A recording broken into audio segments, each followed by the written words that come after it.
Hi guys, welcome back to my channel. We're still on the Icelandic folk tales. We are on the section where it says ghouls and sorcerers, like ghosts and sorcerers. And the next story is definitely more of a sorcerer, I would say. It's called The Wizards of the Westman Islands. When the Black Death was ravaging Iceland, 18 wizards gathered together and formed a partnership. They went out to the Westman Islands, there intent to ward off death as long as they could. When they had signs that the epidemic was beginning to abate on the mainland, they wanted to know if anyone had been left alive. Agreeing to send one of their own over to investigate. They chose a fellow whose skill in their art was neither the greatest nor the least, but just about average. Nothing too great, nothing too least, just average. They took him ashore and told him that if he hadn't returned by Christmas, they would dispatch a sending that would kill him. With magic, of course. This was in early Advent. The man set off and walked for a long time, ranging far and wide, but nowhere did he see a single person alive. The farmhouses stood open, and dead bodies lay scattered about them. Finally, however, he came to a farm where the door was shut. This was a surprise, and he began to entertain the hope that he might find someone alive. He knocked on the door, and a young pretty girl came out.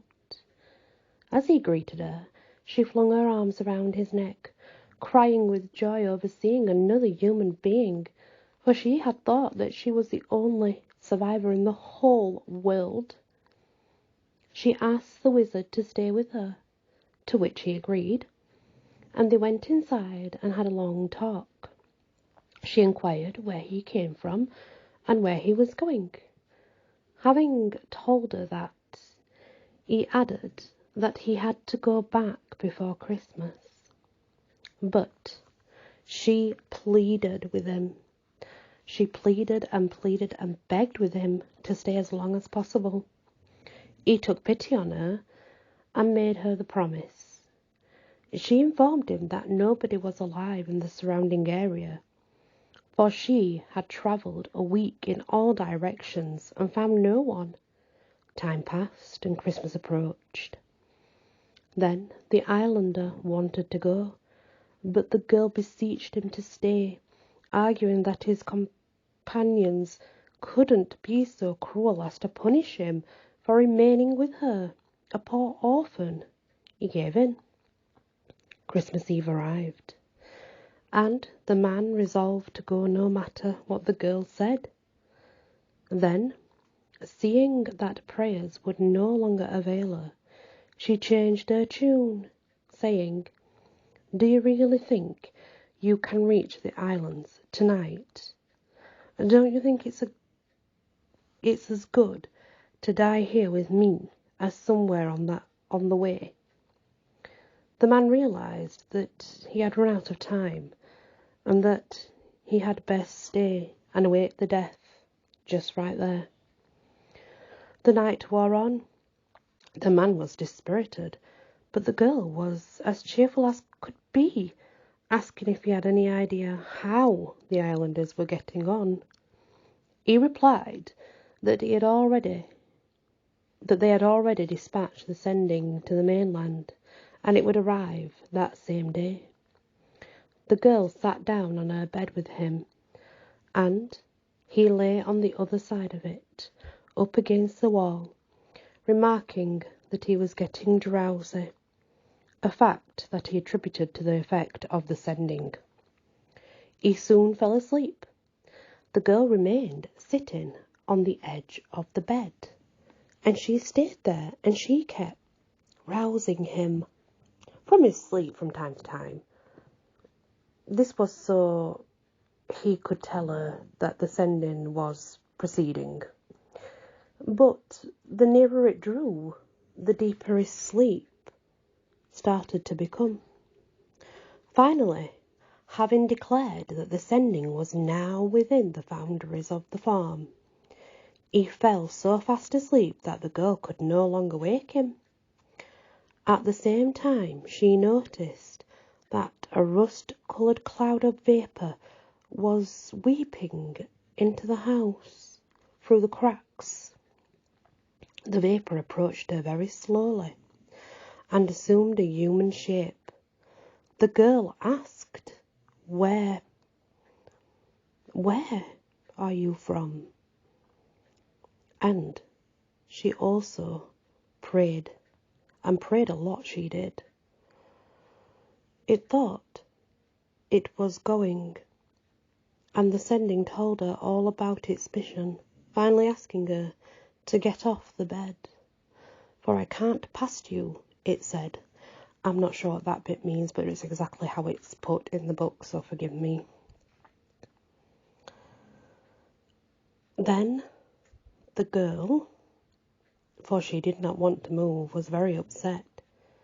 She answered that it would have to earn her cooperation, and the sending asked how.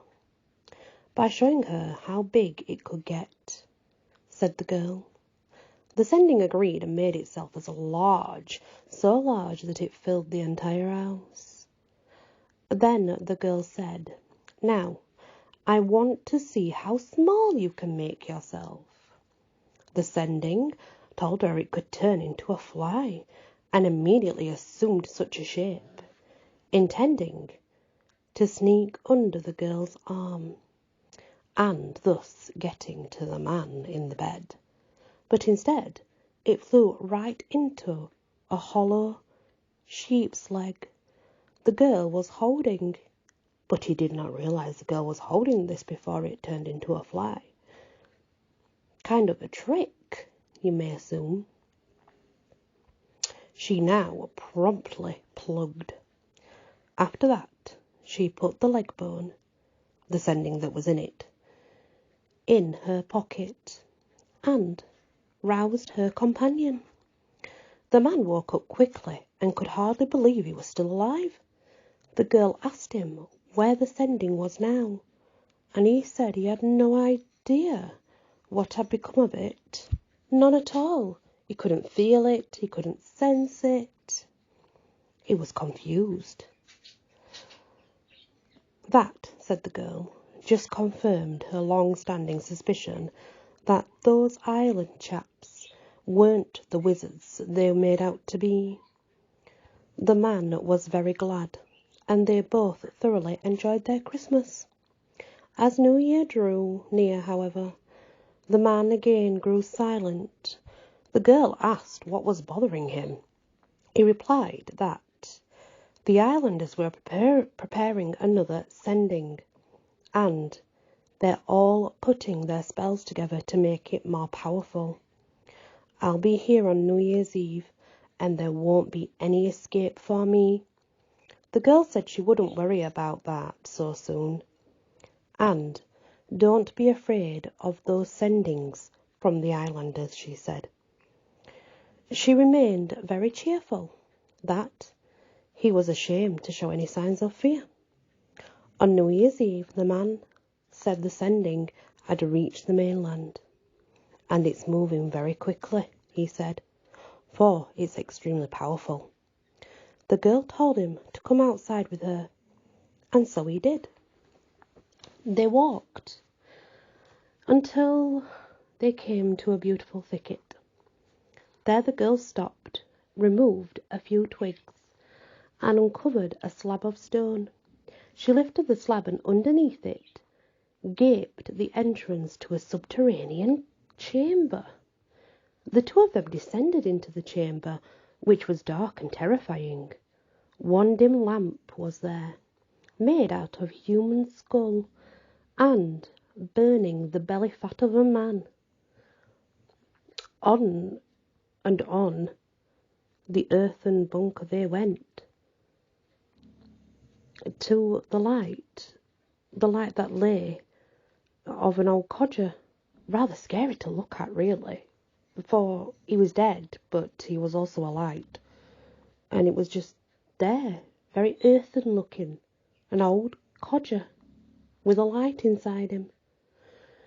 His eyes were all bloodshot, and his face so unsightly that it frightened the islander. "Something must be wrong, my child, that you should come here," said the old one.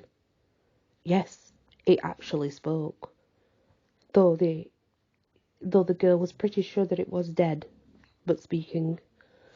"It's a long time since I've seen you. What can I do for you?"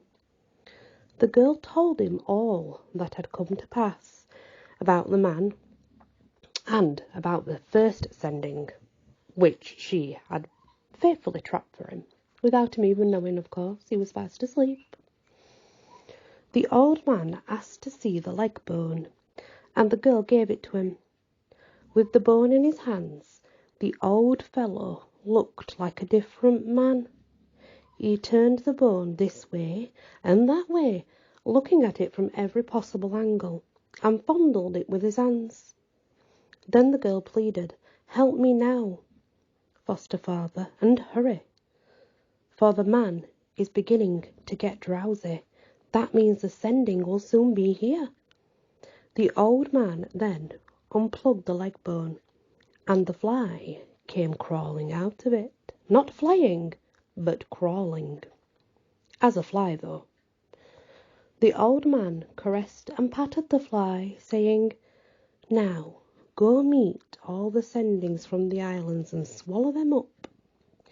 No sooner had those words been uttered by this old codger that there was a great crash, and the fly buzzed off, growing so enormous that one jaw brushed the sky while the other swept the ground.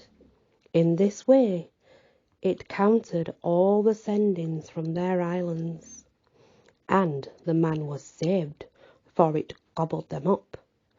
After that, the pair of them returned to the girl's farm, and there they settled down, married, and they multiplied and filled the earth once again with people.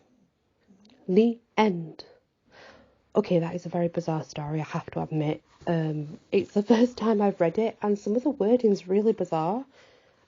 The old codger is a dead plague man as well, but is some sort of what's the word I'm looking for? Like wise man that had died, I guess, that she went to, and she did call him a foster father, so I'm assuming that means something as well. I'm not sure. Very, very bizarre story indeed. So it did kind of have, ghosts and wizards in it. But yeah, interesting indeed. Thank you for listening. I truly appreciate it. And I am sorry that the wording was a little different. I apologise. But thank you. Please hit the like and share if you can. It does really help. And many blessings.